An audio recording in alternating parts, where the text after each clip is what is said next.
Quadridge Multicap Europe fête son 3e anniversaire cette année. On en parle tout de suite avec mon invité. Bonjour Julien Quéré. Bonjour Laura. Vous allez bien? Très bien, je vous remercie. C'est un bel anniversaire. Quel bilan vous dressez? C'est un bel anniversaire. C'est toujours un événement important pour une société de gestion. C'est le dernier né des fonds de la gamme Quadridge.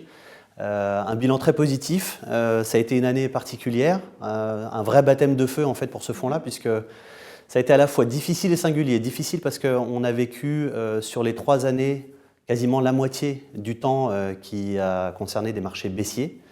Et singulier parce que ça a été très compliqué pour les gérants de fonds de créer de la performance dans cette période-là, de décaler par rapport à leurs indices. Et donc on est très satisfait de la performance du fonds. Une performance d'un peu plus de 15% sur 3 ans par rapport à son indice qui est d'un peu moins de 2%. Donc ça fait une performance annualisée de quasiment 5% pour un indice à 0,5. Voilà, donc c'est un bilan qui est très solide et surtout en fait une vraie capacité à très bien résister à la fois dans les marchés baissiers, donc on l'a vu, on a pu le toucher du doigt sur cette période-là, et à la fois dans les marchés haussiers de capter quand même cette performance. Est-ce qu'on peut revenir sur le savoir-faire d'InnoCap Gestion? On est dans l'économie réelle, donc on accompagne les dirigeants et pour ça, il faut se rendre sur site, il faut toucher du doigt leur technologie, leur savoir-faire pour bien comprendre, décortiquer les produits. On a des critères que l'on applique de manière immuable dans notre gestion, qui sont des critères qui sont valables pour l'ensemble de la gamme Quadridge. On cherche des sociétés qui sont des leaders mondiaux, avec une très forte différenciation par rapport à leurs concurrents. Donc ce qui permet d'avoir une capacité de faire passer ses prix, beaucoup plus forte, et de gagner des parts de marché, mais en plus des parts de marché qui sont rentables. On cherche des sociétés qui ont une exposition à l'international très forte pour couvrir toutes les zones géographiques et justement pouvoir profiter peut-être d'un redémarrage post-confinement de l'Asie et de la Chine, qui a été évidemment plus rapide puisqu'ils ont confiné plus tôt que nous, donc ils ont redémarré avant, et donc de pouvoir avoir des catalystes qui permettent de compenser peut-être des zones géographiques qui sont un peu moins en vue à un moment donné. Comment s'est comporté Quadridge Multicap Europe pendant toute la durée du confinement? On est très satisfait parce que je pense que ce que recherchent les investisseurs avant tout, c'est d'avoir un amortisseur à la baisse.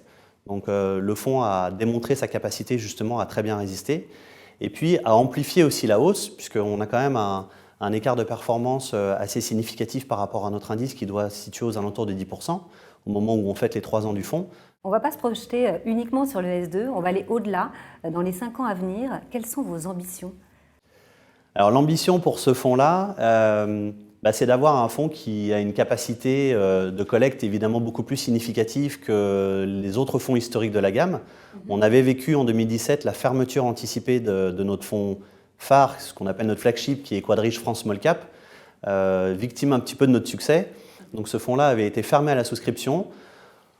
C'est un événement qui n'est pas toujours évident à gérer pour une société de gestion, pour diverses raisons. Avec ce fonds-là, on a un réceptacle évidemment qui est beaucoup plus important, des tailles de capitalisation qu'on adresse qui sont aussi beaucoup plus importantes et donc des perspectives de croissance qui sont bien plus fortes que ce que l'on pouvait avoir sur nos seuls fonds France historiques. Vous avez une gestion de conviction.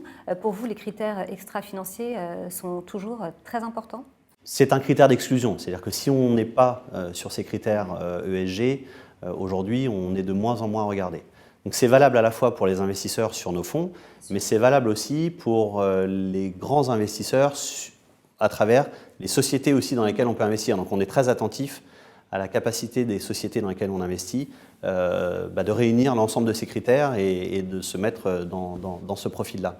On n'a pas attendu le phénomène de mode, entre guillemets, pour les intégrer. Ils étaient quasiment induits, sauf que maintenant, il va falloir le labelliser, il va falloir l'estampiller et il va falloir qu'on puisse matérialiser le travail qui a été fourni, qui devrait être, je pense, finalisé autour de novembre chez InnoCap Gestion pour l'ensemble de la gamme Action.